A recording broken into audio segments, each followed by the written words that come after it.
Fake it until you make it அப்படிங்கிற இந்த ஒரு ஸ்டேட்மெண்ட்டை நான் எப்பவுமே பிலீவ் பண்ணவே மாட்டேன். காலேஜ் முடிச்சதுக்கு அப்புறமேட்டு நான் வந்து ஒரு கார்பரேட் கம்பெனியில் போய் ஜாயின் பண்ணேன். நான் போய் சேர்ந்த நேரமா என்னன்னு தெரியல, ஒரு 4 மாசத்துல இந்த கம்பெனியை இழுத்து மூடிட்டாங்க.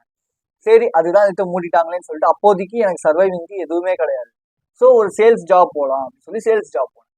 சேல்ஸ் ஜாப் போகும்போது அது வந்து 2 வீலர் ஷோரூம் தான். ஸோ அங்கே வந்து நம்ம வர கஸ்டமர்ஸை அட்டென்ட் பண்ணோம். ஃபர்ஸ்ட் ஒரு 2 மந்த்ஸ் என்னோட பெர்ஃபார்மன்ஸ் ரொம்ப ரொம்ப கம்மியாக இருந்துச்சு. பிகாஸ் எனக்கு வந்து கான்ஃபிடென்ட்டே இல்லை. ஏன்னா நான் இதுக்கு முன்னாடி பெருசாக யாரு கூடயும் போய் அவ்வளோ கம்யூனிகேட் பண்ணி அவ்வளோ ஜாலியாக ஜோவியலாக இருந்தது இல்லை. பட் இந்த சேல்ஸ்ன்னு பொறுத்த வரைக்கும் நம்ம வர கிளைண்ட்ஸை ரொம்ப கம்ஃபர்டபுளாக நம்ம வந்து வச்சுக்கணும். ஸோ அப்போ ப்ராடக்ட்டை அவங்க வந்து வாங்குவாங்க இல்லையா. ஸோ ஒரு நாள் என்ன ஓனர் கூப்பிட்டு உன் பெர்ஃபார்மன்ஸே சரியில்லை, நீ இதுக்கு எந்த வேலைக்குமே நீ லாய்க்கு இல்லை, இதனால தான் உனக்கு வேலையே கிடைக்கல அப்படின்னு சொல்லி ரொம்ப ஒரு மாதிரி எல்லாரும் முன்னாடி சுற்றி வந்து ரொம்ப அசிங்கப்படுத்திட்டாங்க. அது எனக்கு ரொம்பவே கஷ்டமாக தான் இருந்துச்சு அந்த சமயத்தில். நான் அந்த ஓனர் மேலே அது அப்போ கோவப்படல. ஆக்சுவலாக வந்து என்ன அப்படின்னா, எனக்கு என் மேலே ரொம்பவே கோவம் இருந்துச்சு. ஏன் எனக்கு பேச தெரியல, ஏன் என்னால் மற்றவங்க கிட்ட ஒரு கேஷுவலாக என்னால் பழக முடியல, ஏன் சேல்ஸில் அதானே ரொம்ப முக்கியம் அப்படின்னு சொல்லி அப்போது நான் ஒரு ஆர்டிக்கல் வந்து கோத்ரூ பண்ணேன். ஸோ அந்த ஆர்டிக்கல் பற்றி தான் இந்த இடத்துல நான் உங்களுக்கு டிஸ்கஸ் பண்ண போகிறேன். அந்த ஆர்டிக்கல் படித்து அந்த ஆர்டிக்கலில் இருக்கிற விஷயங்களை நான் அப்ளை பண்ணதுக்கு அப்புறமேட்டு இதுதான் கம்யூனிகேஷன், அண்ட் ஸோ இப்படி பண்ணால் நம்ம ஓரளவு நம்மளோட கம்யூனிகேஷனை பெட்டர் பண்ணிக்கலாம் அப்படிங்கிற ஒரு ஐடியா கிடச்சிச்சு.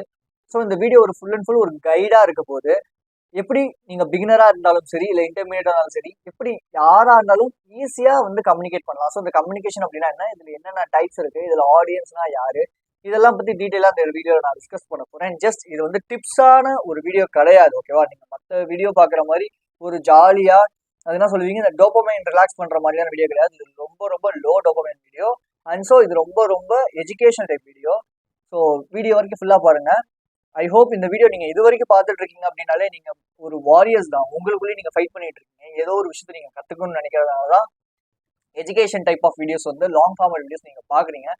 ஸோ கமான், நம்ம டேரெக்டாக கண்டென்ட்குள்ள போயிடும். நம்ம யார் கூடயாவது கம்யூனிகேட் பண்ணுறோம்னு வச்சுக்கோங்களேன், நமக்கு முதல் விஷயம் தேவைப்படுறது என்னன்னா பர்பஸ். ஏன் கம்யூனிகேட் பண்ணணும்?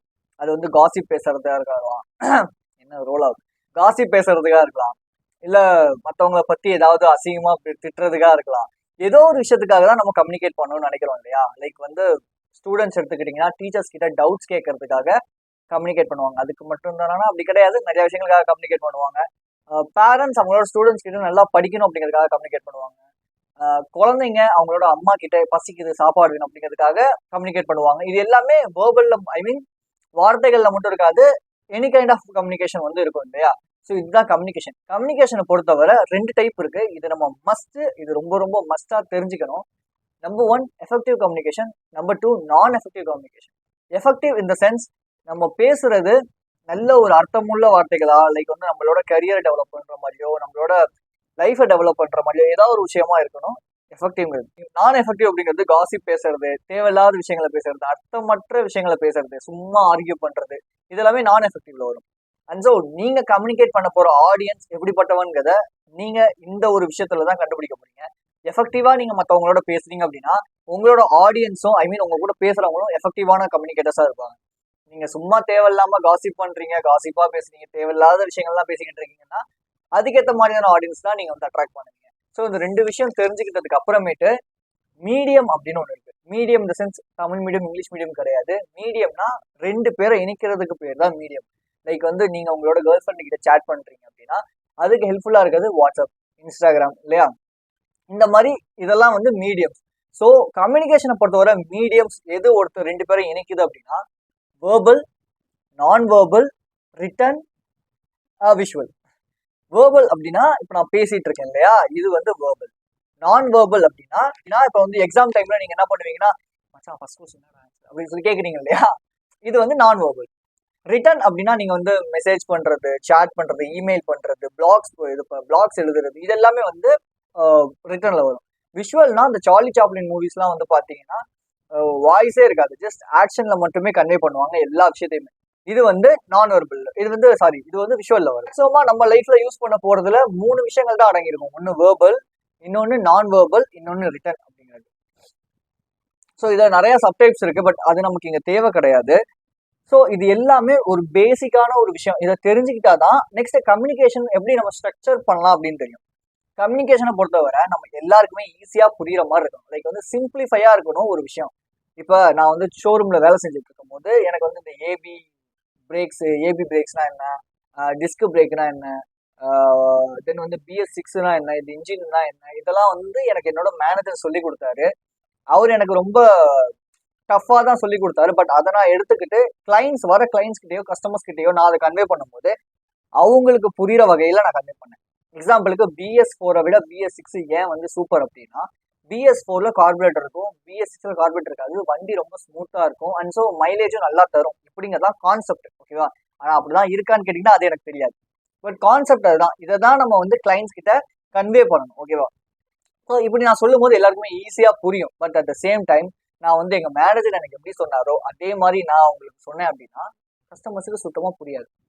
நம்பர் டூ டோன்ட் சாரி யா number two describe the results not the futures. ஒரு ஐஃபோன் வாங்க போறீங்க, சும்மா ஒரு எக்ஸாம்பிளுக்கு வச்சுப்போம். ஒரு ஐஃபோன் வாங்க போறீங்க, அந்த ஐஃபோன்ல வந்து இத்தனை மெகா பிக்சல் இருக்கு, இத்தனை ஜிபி இருக்கு, இத்தனை ரேம் இருக்கு அப்படின்னா என்ன மாதிரி ஒரு பேசிக்கா இந்த ஐஃபோனை பத்தின ஐடியா இல்லாதவங்களுக்கு இதெல்லாம் தெரியாது.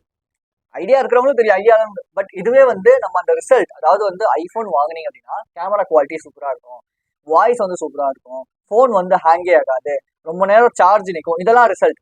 ஸோ இதெல்லாம் ஃபீச்சர்ஸ்ல வராது, ரிசல்ட்ல வரும். இந்த மாதிரி தான் நம்ம நார்மல் கம்யூனிகேஷன்ல கூட ஒருத்தவங்களுக்கு நம்ம வந்து இந்த ஃபீச்சர்ஸ் இப்போ நான் வந்து ஒரு கோல் வச்சிருக்கேன், இதை பத்தி நான் ஒருத்தவங்க என்கிட்ட வந்து கேட்கறாங்க, உங்க கோல் என்ன, இதுதான் என்னோட கோல் அப்படிங்கிறேன். இந்த கோலை வந்து நான் வந்து ஈஸியா போய் அட்டைன் பண்ணிடுவேன் அப்படிங்கிறது முடிஞ்சிடும். பட் இதுவே நான் வந்து இங்கிட்டு போய் நான் இங்கேருந்து ஒரு விஷயம் படிச்சு அங்க நான் எக்ஸாம் எழுதி இங்க நான் அது பண்ணி இங்க நான் இப்படி பண்ணி அதுக்கப்புறமேட்டு தான் என்னோட கோலை நான் அடைவேன் அப்படிங்கிறது அவங்களுக்கு அது தேவையில்லை. லிட்ரலா அது உங்களுக்கு தேவை கிடையாது. ஸோ அப்ப ரிசல்ட்ஸ்ல ஃபோக்கஸ் பண்ணி ரிசல்ட் என்னவோ அதை நீங்க சொல்லுங்க. அந்த ஃபியூச்சர்ஸ் அந்த பார்ட்ஸ் இதெல்லாம் சொல்லணும்னு அவசியம் கிடையாது. Number 3 problem focus on problem and solution. எப்பவுமே ஒருத்தர் கூட கம்யூனிகேட் பண்றீங்கன்னா கண்டிப்பா அவங்களுக்கு ஏதாவது ஒரு ப்ராப்ளம்னு ஒன்று இருக்கும். ஓகேவா? ஸோ அந்த ப்ராப்ளம்கான ஒன்று சொல்யூஷனா இருங்க. அப்படி இல்லைன்னா முடிஞ்ச அளவு அந்த ப்ராப்ளமை சால்வ் பண்றதுக்கான ஒரு ஐடியாஸை கொடுக்க ட்ரை பண்ணுங்க. அதை விட்டுட்டு நீங்க எப்பவுமே இப்போ ஒருத்தவங்க வந்து உங்ககிட்ட வந்து இந்த மேனேஜரே சரியில்லை, இருந்தாலும் எப்போ பார்த்தாலும் இப்படியே தான் இருக்கா அப்படின்னா இப்போ நீங்களுமே வந்து ஆமாண்டா இப்படிதான் இருக்கா அப்படின்னு சொல்லிடுவீங்க. என்ன ஆகும் அப்படின்னா ஒரு நாள் உங்க கூட இருக்கிறவங்க போயிட்டு உங்க மேனேஜர் கிட்ட அவன் இப்படி உங்களை பத்தி சொன்னான் சார் அப்படின்னு சொல்லிட்டாங்க, என்ன பண்ணுவீங்க? ஸோ ஒன்ஸ் அந்த இடத்துல கொஞ்சம் யோசிச்சு நிதானமா செயல்படுங்க. ப்ராப்ளம் இருக்குன்னா அந்த ப்ராப்ளம்க்கான சொல்யூஷன் கொடுங்க. இல்லடா மேனேஜர் அப்படிதான் வீட அவர் பார்த்துக்கலாம், ஒன்றும் நல்ல மனுஷன் தான்டா அப்படின்னு சொல்லிடுங்க. இல்லை அப்படின்னா சரி விடுறா ஒன்றும் பிரச்சனை இல்லை பார்த்துக்கலாம் அப்படின்னு அதோட அதை நிப்பாட்டிடுங்க. நீங்க எக்ஸ்ட்ராவா ஏதாவது ஒன்று சொல்ல போக அந்த இடத்துல இன்னும் பயங்கரமான பூகம்பம் வெடிக்க ஆரம்பிச்சு. Practice on pictures. என்னை பொறுத்த வரைக்கும் நான் சொல்ற ஒரே ஒரு விஷயம், பிக்சர்ஸ்ல ப்ராக்டிஸ் பண்ணுங்க. லைக் இப்போ நான் பேசுறது வந்து ஒரு ஃபிளாட் டோன் பிச் தான். ஓகேவா? இதை நான் வந்து ஹை டோன்ல பேசுறேன் அப்படின்னா சத்தியமா கீச்சுன்னு ஆயிரும். கீழே இறக்கி டவுன் பண்ணி பேசுறேன் அப்படின்னா ரொம்ப ஒரு மாதிரி ரக்கட் ஆயிடும். பட் அந்த பேஸ் லைன்ல நம்ம பேசும்போது அந்த பிக்சர்ஸுக்கு நம்ம அதிகமான ஃபோக்கஸ் ப்ராக்டிசஸ் பண்ணும்போது நம்மளால கம்யூனிகேஷன் சூப்பரா இருக்க முடியும். ஸோ கம்யூனிகேஷனுங்கிறது வந்து நம்மளோட வாய்ஸை வச்சு தான் நம்மள நிறைய பேர் ஜட்ஜ் பண்ணுவாங்க. அதை பத்தின வீடியோ நான் நிறைய போட்டிருக்கேன். இங்க நான் லிங்க் தரேன், இல்லை கீழே டிஸ்கிரிப்ஷன் லிங்க் தரேன், செக் பண்ணி பாருங்க. கம்யூனிகேஷனை பொறுத்தவரை நம்மள நிறைய பேர் அடி வாங்குறதுக்கான மெயின் ரீசன் இது ஒன்னா தான் இருக்கும். Active listener, we not an active listener, we are not an active listener. நம்ம எல்லாருமே இன்னைக்கு ஃபோக்கஸ் ரொம்ப கம்மியாயிடுச்சு. பிகாஸ் ஷார்ட்ஸ் வந்து ஷார்ட் ஃபார்ம் ஆஃப் கண்டென்ட் பார்க்குறோம். அதே மாதிரி பார்த்தீங்கன்னா நிறைய எடிட்டிங் இருக்கிற வீடியோஸாக பார்க்குறோம். ஒரு எஜுகேஷன் கண்டென்ட் பார்த்தா கூட அதுலேயுமே நிறைய எடிட்டிங் இருந்தால் மட்டும் தான் அதுக்கு ஃபுல் அண்ட் ஃபுல் நம்ம எங்கேஜிங்காக இருக்கும். இப்படிலாம் பண்ணுறதுனால நம்மளோட ஃபோக்கஸ் அடி வாங்குது. இதுதான் ரியாலிட்டி. இதை நீங்கள் அக்செப்ட் பண்ணிக்கிட்டு தான் ஆகணும். ஸோ அதனால ஒருத்தவங்க பேசுகிறாங்கன்னா லிசன் பண்ணுங்க, நல்லா கூர்ந்து கவனிங்க அவங்க என்ன சொல்றாங்கன்னு. நம்ம அவங்க லிசன் பண்ணா மட்டும்தான் நெக்ஸ்ட் டிப்பை நம்மளால சூப்பரா பண்ண முடியும். கிளாரிட்டியான ஃபீட்பேக் அப்படின்னா நீ அழகா இருக்க, உன் ட்ரெஸ் நல்லா இருக்கு இப்படிங்கிறது 1000 பேரும் அந்த விஷயத்த சொல்லதான் போறோம். பட் நீங்க அவங்க சிரிக்கும் போது சிரிக்கும் போது அந்த பல்லு இருக்குல்ல அழகா தெரியுது, சூப்பரா இருக்குது பார்க்க, இது அவனுமே மேக்ஸிமமா சொல்லிருக்க மாட்டான், நோட்டீஸ் பண்ண மாட்டான். இது ஒரு எக்ஸாம்பிளுக்காக சொல்றேன். ஃபீட்பேக், கிளாரிட்டியான ஃபீட்பேக் அப்படிங்கிறதுக்காக. இப்போ ஒருத்தவங்க பேசிட்டு இருக்காங்க அப்படிங்கும் போது நீ பேசும்போது உன் கண்ணு வந்து அப்பப்போ கொஞ்சம் சின்னதாகுதுல, அது பார்க்க கியூட்டா இருக்கு அப்படிங்கிறது ஒரு சூப்பரான. நீ பேசும்போது அப்பப்போ கொஞ்சம் அந்த அந்த ஸ்டாப் பண்ணி பேசுறல, அது வந்து ரொம்ப சூப்பரா ஒரு மாதிரி எனர்ஜெட்டிக்கா இருக்கு அதை பாக்குறதுக்கு. நீ பேசுறதே வந்து ரொம்ப எனர்ஜெட்டிக்கா இருக்கு. இதெல்லாம் வந்து மேக்ஸிமம் யாருக்கிட்டையும் சொல்ல மாட்டாங்க. இது எப்ப நமக்கு தெரியும் அப்படின்னா நம்ம ஒருத்தவங்க பேசுறத கூர்ந்து கவனிக்கும் போது மட்டும்தான் நம்மளால இந்த விஷயத்த ஃபீட்பேக்கை சூப்பரா ப்ராப்பரா கொடுக்க முடியும். ஏன்னா ஆக்டிவ் லிசனர் அப்படின்னோடனே எனக்கு என்ன ஞாபகம் வந்துச்சு அப்படின்னா, ஸ்கூல் டைம்ல எங்க மேக்ஸ் வாத்தியார் வந்து போர்டில் எழுதி போடுவார் சம். அதுல இடையில யாராவது ஒருத்தர் எழுதி கேள்வி கேட்பாரு. நான் என்ன பண்ணுவேன்னா அவர் கேள்வி கேட்பாரு அப்படிங்கிறதுக்காக தலையாட்டுவேன் தெரிஞ்ச மாதிரியே. ஆனா எனக்கு சுத்தமா தெரியாது, லிட்டரலா எனக்கு வந்து தெரியாது. பட் ஆனா சும்மா தெரிஞ்ச மாதிரி தலையாட்டுவேன். அப்பதான் நான் கேட்க மாட்டார் அப்படின்னு சொல்லிட்டு. ஆனா நான் அடிக்கடி மாட்டுவேன். பிகாஸ் அவருக்கு தெரிஞ்சு எழுப்புறாரா தெரியாம எழுப்புறாரான்னு எனக்கு தெரியாது. ஆனா நான் மாட்டிப்பேன். ஸோ இது எதுக்காக சொல்றேன் அப்படின்னா, நம்ம வந்து உண்மையாலுமே கவனிச்சோம் அப்படின்னா பிரச்சனையே கிடையாது. நம்ம சும்மா ஃபேக்கா கவனிக்கிற மாதிரி நடிச்சுட்டு இருந்தோம் அப்படின்னா ஏதாவது ஒரு இடத்துல நம்ம மாட்டிப்போங்கிறதுக்காக இந்த இடத்துல சொல்றேன். நெக்ஸ்ட் திங் என்ன அப்படின்னா கம்யூனிகேஷன் பேரியர்ஸ். கம்யூனிகேஷன் பேரியர் இந்த சென்ஸ், இப்போ திருச்சியில பொறுத்த வரைக்கும் இங்கிட்ட அங்கிட்டுன்னு வாங்க. இதுவே வந்து மெட்ராஸ், விழுப்புரம் இந்த சைட்லாம் இந்தாண்டா இந்தாண்டா அப்படின்னு வாங்க. மேக்ஸிமம் அவங்க பேசுற வார்த்தைகள் அப்படிதான் இருக்கும். அது ஒன்றும் தப்பு கிடையாது. நான் சும்மா ஜஸ்ட் சொல்றேன். இதை நீங்க வந்து உடனே நீ என்ன எப்படி சொல்ற, தப்பா சொல்ற அப்படின்னு நான் சொல்ல கிடையாது. ஜஸ்ட் நான் சொல்றேன் இந்த மாதிரி வார்த்தைகள் இருக்குன்னு. இப்போ எங்க ஊர்ல வந்து கடலை சட்னி அப்படின்வாங்க. அவங்க ஊர்ல வந்து இப்போ எங்க ஊர்ல வந்து பொட்டுக்கடலை சட்னி அப்படிவாங்க. அவங்க ஊர்ல வந்து கடலை சட்னி அப்படிவாங்க. இல்ல வேற ஏதோ ஒரு வார்த்தை சொல்லுவாங்க. இப்போ எங்க ஊர்லாம் வந்து பருப்புனா அதை பெருசா பேச மாட்டாங்க. பட் இதுவே விழுப்புரம் இதுல அந்த சைட்ல எல்லாம் பருப்பு அப்படின்னா என்ன பருப்பு மாதிரி பேசுற அப்படின்னா கெட்ட வார்த்தை பேசுற அப்படிங்கிற மாதிரி இதாகும். அதே மாதிரி பெங்களூர்ல எல்லாம் பாத்தீங்கன்னா ரொம்ப இந்த வேர்ட்ஸ் வந்து ரொம்ப கொஞ்சம் தமிழ் வார்த்தைகள் பேசுவாங்க. இந்த மாதிரி ஏகப்பட்ட கம்யூனிகேஷன் பேரியர்ஸ் இருக்கு. இது ஒரு ரொம்ப நம்ம தெரிஞ்சுக்கணும் அவசியம் கிடையாது. பட் கொஞ்சமாவது நம்ம தெரிஞ்சுக்கிட்டோம் அப்படின்னா எங்க போனாலும் நம்ம பொழைச்சிக்கலாம் அப்படிங்கிறதா matter.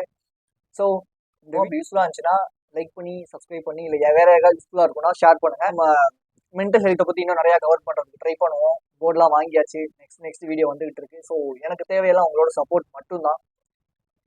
You are a warriors who don't have fear in themselves. So பயப்படாதீங்க. எதுக்குமே கம்யூனிகேஷன் பண்றதுக்கு பயப்படாதீங்க. தைரியமா பண்ணுங்க. பார்த்துக்கலாம். நான் சொன்ன இந்த விஷயங்களை ஃபாலோ பண்ணுங்க. Be strong and stay positive. This is KJ.